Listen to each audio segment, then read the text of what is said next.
বিয়ে করেছিলাম ভালোবেসেই। চোখের মধ্যে অনেকগুলো স্বপ্নের বুদবুদ নিয়ে একজনের হাত ধরে এসেছিলাম নতুন ঠিকানায়। কিন্তু স্বপ্ন যে সত্যি হয় না তা বুঝতে শুরু করলাম বিয়ের ঠিক দিন সাথে গড়াতে না গড়াতেই।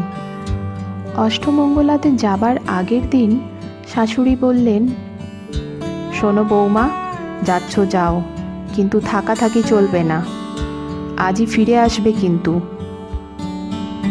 মন কেঁপে উঠেছিল আমার। বাবা মা যে বড় আশা করে আছেন মেয়ে জামাই থাকবে 2 দিন। কাতর চোখে তাকালাম আমার জীবন সঙ্গীর দিকে।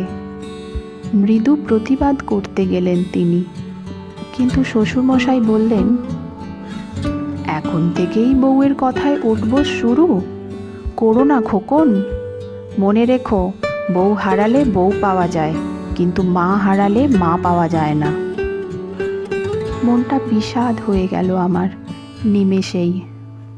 কোনো এক বাংলা ছবির এই সংলাপটা আগেও শুনেছি কয়েকশো বার, কিন্তু নিজের জীবনে কোনোদিন শুনতে হবে ভাবিনি। অবশ্য সেই থেকে শুরু করে বিগত কয়েক বছরে এই সংলাপ শুনেছি কয়েকশো বার। মাস্তুতো ভাইয়ের বিয়েতে যেতে পারিনি, কারণ শাশুড়ির বাবার বাৎসরিক কাজ ছিল সেদিন। আমার ঘরের লোককে অনুরোধ করেছিলাম যাতে তিনি বুঝিয়ে বলেন তার মা বাবাকে, অন্তত বিকেলটুকুটা যাতে পারি যেতে। তিনি বলেছিলেন, মায়ের মনে দুঃখ দেওয়া যাবে না। তুমি তো 2 দিন হলো এসেছো এই বাড়িতে, মায়ের কথার উপরে কথা বলবো কি করে, তোমার মন রাখতে? এরপরও এই ধরনের ঘটনা ঘটেছে বহুবার। আমার স্বামীর বাবা মায়ের সব কথাই আমায় চিরকাল মেনে যেতে হয়েছে নির্বিবাদে। দুর্বল প্রতিবাদ বা অশ্রুপাত কখনো করতে চাইলেও কেমন যেন ঘুরে ফিরে এসেছে ওই একই ধরনের বক্তব্য আমার স্বামীর থেকে, যার মূল বিষয় হলো বউয়ের ইচ্ছে অনিচ্ছের থেকে মায়ের দাম অনেক বেশি। গত সপ্তাহে মায়ের ফোন এসেছিল, বাবার শরীরটা ভালো নেই, ভালো করে ডাক্তার দেখাতে হবে, কিন্তু মা একা পেরে উঠছেন না ঠিক। অস্থির মন নিয়ে গুছিয়ে ফেললাম জিনিসপত্র, কয়েকটা দিন ওখানেই থেকে আসব। সব সামলে দিয়ে আসতে হবে যে, এবাড়ির কারোর কোনো অনুমতি নেবার প্রয়োজন মনে করিনি। উত্তরটা না হবে জানতাম, কিন্তু এবারে ওই নেতিবাচক উত্তর আমি গ্রহণ করতে রাজি একেবারেই ছিলাম না।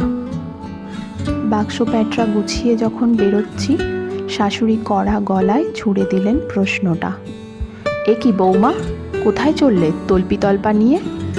কাউকে কিছু জানাওনি তো? আমি বললাম, বাপের বাড়ি যাচ্ছি, বাবার শরীরটা ভালো নেই, ডাক্তার দেখিয়ে টেস্টগুলো করিয়ে ফিরে আসব। উনি বললেন, তার মানে তোমার বাপের বাড়ি বর্ধমান, আর এই কলকাতা থেকে তার দূরত্ব তো কম নয়, এত কিছু করে বিকেলের মধ্যে ফিরবে কি করে তুমি? শাশুড়ি যেন গর্জে উঠলেন। আমি বললাম, ফিরবো না তো আজ, ওখানেই থাকবো কয়েকটা দিন, বাবা একটু সুস্থ হলে তবেই ফিরব। নিরুত্তাপ গলায় আমি উত্তর দিলাম। শাশুড়িমা বললেন, ইয়ার কি হচ্ছে, তুমি জানো না কাল আমার দেওরের ছেলের বউয়ের সাধ, বাড়িতে এক গাদা লোক আসবে, রান্না বান্না কাজের শেষ নেই, তার মধ্যে তুমি বলো কি করে এমন অদ্ভুত সব কথাবার্তা? আমি বললাম, আপনার আত্মীয়ার সাধ, সেখানে আমার না থাকলেও চলবে, আপনারা তো রইলেনই সবাই, কিন্তু ও বাড়িতে এখন আমায় বেশি প্রয়োজন, বললাম আমি দৃঢ় গলায়। মায়ের মুখে মুখে কথা বলো না, মা যা বলছেন তাই শোনো, রাখি। মায়ের অবাধ্য হলে কিন্তু আমি, বাড়ির ভঙ্গিতে বললেন আমার 6 বছরের জীবন সঙ্গী।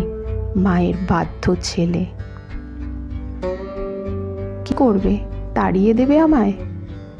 সে তোমার যা ইচ্ছে তাই করতে পারো, তবুও আমি যাবই আজ। কারণ বর হারালে বর পাওয়া যায়, কিন্তু বাবা হারালে বাবা পাওয়া যায় না। নিমেষেই স্তব্ধ হয়ে গেল ওরা সবাই। চমকে গেছে বোধহয়।